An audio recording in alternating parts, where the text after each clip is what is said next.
MP में Manawar MLA doctor Hira Lal अलावा ने एक जनहित याचिका के जरिए शिवराज सरकार को संविधान की 5वीं अनुसूची लागू करने के लिए अपने संवैधानिक कर्तव्य को निभाने की मांग की थी, जिस पर अब हाईकोर्ट ने सुनवाई करते हुए शिवराज सरकार को 2 हफ्तों में जवाब पेश करने को कहा है। देखिए एमपी न्यूज की एक खास रिपोर्ट। मनावर से कांग्रेस विधायक डॉक्टर हीरा लाल अलावा संविधान की 5वीं अनुसूची लागू करने को लेकर लगातार अपनी आवाज उठा रही हैं। इसी कड़ी में अब हाईकोर्ट में एक जनहित याचिका के जरिए भी सरकार के कानों तक यही आवाज पहुंचाई गई है।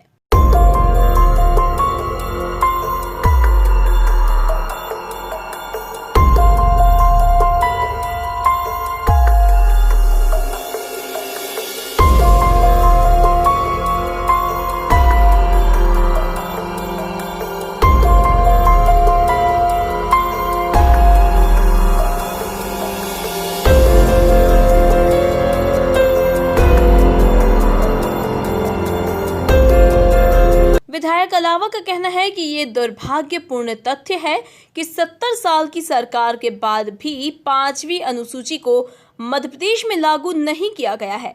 हालांकि संविधान निर्माताओं ने कल्याण और अच्छे प्रशासन और अनुसूची क्षेत्रों में नियंत्रण के लिए 5वीं अनुसूची में एक विशेष प्रावधान किया है। लेकिन दुख की बात यह है कि पिछले 70 सालों बाद भी इन प्रावधानों को ग्राउंड लेवल पे इम्प्लीमेंट नहीं किया गया। आप सभी को बताना चाहूँगा कि संविधान की 5वीं अनुसूची देश के 10 राज्यों में लागू है और 10 राज्यों में लागू तो है, लेकिन इसको ग्राउंड लेवल पे इम्प्लीमेंट करने के लिए जो राज्य सरकारों को जिम्मेदारी दी गई थी, जो जिसमें सुनिश्चित किया गया था कि इस वर्ग का सुनिश्चित विकास हो सके, लेकिन राज्यों ने और ना ही माननीय राज्यपालों ने 5वीं अनुसूची को लेकर कभी गंभीरता दिखाई। और यही कारण है कि आज यह वर्ग अपने अस्तित्व के लिए संघर्ष कर रहा है। आदिवासी समाज आज अपनी संस्कृति, अपनी परंपराओं, अपनी रीति रिवाजों से दूर किया जा रहा है।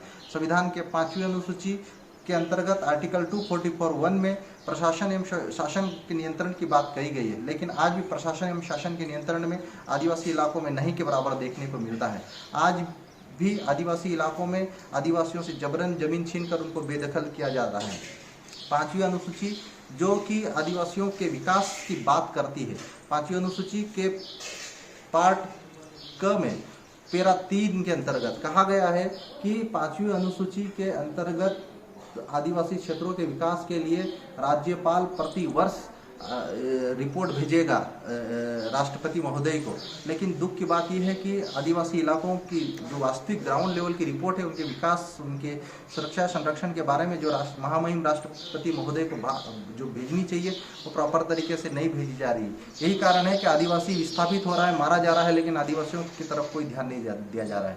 इसके साथ ही विधायक डॉक्टर हीरा लाल का मानना है कि संविधान के अनुच्छेद 244 में कहा गया है कि 5वीं अनुसूची का प्रावधान प्रशासन और अनुसूची क्षेत्रों पर नियंत्रण के लिए लागू होगा। इसके अंतर्गत धार, परवानी, अलीराजपुर, झाबुआ, मंडला आदि जिलों को अनुसूची क्षेत्रों के रूप में घोषित किया गया है। अब इंदौर हाईकोर्ट ने इस संबंध में शिवराज सरकार से जवाब मांगा है और 2 हफ्तों में जवाब देने को कहा है। संविधान की 5वीं अनुसूची के भाग ख के पैरा 4(1) में जनजातीय सलाहकार परिषद की बात कही गई। ये परिषद तो गठित होती है, लेकिन इसमें अध्यक्ष गैर आदिवासी को बनाया जाता है। यही कारण है कि आज आदिवासी जनजातीय सलाहकार परिषद नाम मात्र बनकर रह गई है और ना ही उसके जो जनजातीय सलाहकार परिषद के फैसलों को सरकारें गंभीरता से ले रही है।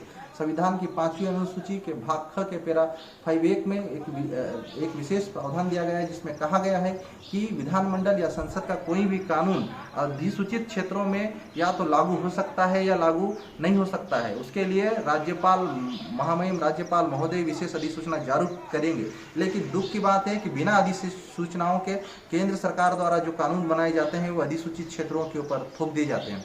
यही कारण है कि आदिवासी आज अपनी संस्कृति से, अपनी परंपराओं से, अपनी रीति रिवाज से दूर होते जा रहे हैं और इसी कारण आज जेएस के माध्यम से हमने संविधान की 5वीं अनुसूची को ग्राउंड लेवल पे इम्प्लीमेंट करवाने के लिए मध्य प्रदेश हाईकोर्ट में जो जनहित याचिका दायर की थी, उसके लिए मध्य प्रदेश सरकार से इंदौर हाईकोर्ट मध्य प्रदेश हाईकोर्ट की खंडपीठ ने जो 2 सप्ताह में जवाब मांगे। अब देखते हैं कि 5वीं अनुसूची को लागू करने के लिए मध्य प्रदेश सरकार आने वाले समय में क्या कदम उठाती है। हमारा संघर्ष, जय श्री राम का संघर्ष आगे भी जारी रहेगा। उम्मीद करता हूं कि देश के 10 राज्यों जो 10 राज्य 5वीं अनुसूची क्षेत्रों में आते हैं वो भी मिलकर 5वीं अनुसूची के इम्प्लीमेंट के लिए संघर्ष करेंगे।